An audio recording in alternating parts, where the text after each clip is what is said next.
খাল বিলের আশেপাশে অনেক ময়লা থাকে, তো এটা আমরা তরুণ সমাজরা মিলে সবাই একটা গ্রুপ খুলেছি। তো ওইখানে হচ্ছে আমরা সবাইকে উদ্বুদ্ধ করে হচ্ছে আমরা এখানে আসছি সবাই মিলে। আজকে সকাল থেকে আমরা এখানে কাজ করতে আসছি, পরিষ্কার পরিচ্ছন্ন করতে, আর এলাকাবাসীদেরকে হচ্ছে সচেতন করতে আসছি। আমরা আমাদের যে খাগড়াপুরের যে নদী সেটাকে আমরা পরিষ্কার করতে আসছি, কারণ আমরা যখন ছোট ছিলাম তখন এটা এত দূষিত ছিল না, যখন এটা যেমন এখন মানে এত দূষিত। তো আমরা ইউথরা কোখাংবুথু নামে একটা ইনিশিয়েটিভ নিয়েছি, যাতে আমরা আবার আমাদের নদীকে যেটাকে আমরা মা হিসেবে পুজি, যেখানে আমরা এমনকি বৈশুর সময়ও আমরা এখানে আমাদের পূজা দিয়ে আমরা বৈশু স্টার্ট করি আর কি। তো সেটাকে আমরা পরিষ্কার করার এবং আমাদের গ্রামকে পরিষ্কার করার আমরা ইনিশিয়েটিভ নিয়েছি। আমাদের খাল এখানে খাগড়াপুরের, এটাকে খাগড়াপুর ছড়া আই থিঙ্ক খাগড়াছড়ি বলা হয়। এখানে অনেক বছর ধরে ময়লা আবর্জনা ফেলে আসতেছে অনেকজন পাড়াবাসী এলাকাবাসী। তো ওই ময়লা আবর্জনা আমাদের পরিবেশ দূষণ করতেছে, যেটা কিনা অনেক বিপজ্জনক মুখী হচ্ছে সামনে গিয়ে। তো সেজন্য আমরা উদ্যোগ নিয়েছি যে এটা আজকে পরিষ্কার করব কিছুটা যত পারবো। এখানে আমরা অনেক বছর ধরে ময়লা দেখছি, কিন্তু পরিষ্কার করার মতো কেউ নাই। আমরা আমাদের উদ্যোগে এখানে পরিষ্কার করতে এসেছি। আমরা চাই শুধু আমরা না, আমাদের সারা বাংলাদেশের জেনজি যারা, তারা এরকম কাজে নেমে পড়ুক। আমাদের কার্যক্রমের উদ্দেশ্য, আমরা হচ্ছে খাগড়াপুরের কয়েকজন ইউথ মিলে কোখাংবুথু নামে একটি অর্গানাইজেশন বা ইনিশিয়েটিভ নেই। কারণ আমরা গত কয়েক বছরে দেখছি যে খাগড়াপুরে বা খাগড়াছড়িতে অনেক বেশি ময়লা আবর্জনা এবং ম্যানেজমেন্ট সেটা ঠিক মতো হচ্ছে না।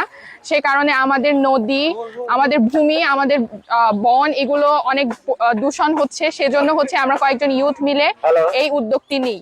গরমে আরাম নিয়ে হবে না হাহুতাশ, ঘুরলে পরে ওয়ালটন ফ্যান বাতাস আর বাতাস। এই উদ্যোগ চলমান থাকা উচিত বলে আমি মনে করি, এবং সরকারের যে কর্তৃপক্ষ আছে সেই কর্তৃপক্ষ একদম হাই লেভেল থেকে প্রধানমন্ত্রীর কার্যালয় থেকে নিম্ন একদম ইউনিয়ন লেভেল পর্যন্ত বিভিন্ন কার্যক্রম আমরা দেখতে পাই, কিন্তু সেই আইনে আমাদের নারীদেরকে অন্তর্ভুক্ত করা হয় নাই, যেখানে আমাদের যে আদিবাসী নারীরা তারা হচ্ছে মূলত এই ছড়াকে নিজস্ব প্রয়োজনেই রক্ষা করে থাকে যুগের পর যুগ ধরে। তো আমি মনে করি যে সরকারের পদক্ষেপ গ্রহণ করা উচিত খুব দ্রুত, যে আমাদের নারীদেরকেও সেই কার্যক্রমে অন্তর্ভুক্ত করা হোক।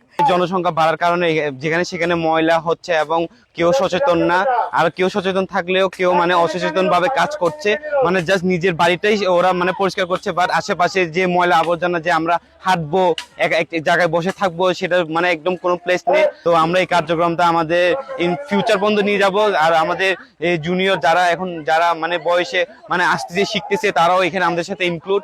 এই কোখাংবুথুর মাধ্যমে খাগড়াপুরবাসীকে সচেতন করার জন্য এবং খাগড়াপুর এরিয়াকে পরিচ্ছন্ন গ্রাম হিসাবে গড়ে তোলার জন্য এই ইউথরা কাজ শুরু করেছে অলরেডি। সারা পৃথিবীতে এই কার্যক্রমটা একটু তুলে ধরতে চায় এবং প্রসার করতে চায়, যাতে করে আমাদের আগামী প্রজন্মের মানুষগুলো সুন্দর পরিবেশ মানে গঠন করে পৃথিবীটাকে যেন সুন্দরভাবে গড়ে তুলতে পারে এবং তারা সুন্দরভাবে বেঁচে থাকতে পারে। এই উদ্যোগটা আসলে সমাজের যারা দায়িত্বশীল মানুষ তাদের থেকে আসার কথা, কিন্তু আমরা অনেকটা লাকি বলবো খাগড়াপুরবাসী। মূল্যবান সম্মান খাইতাই পরিষ্কার লাড়ু খাই আবার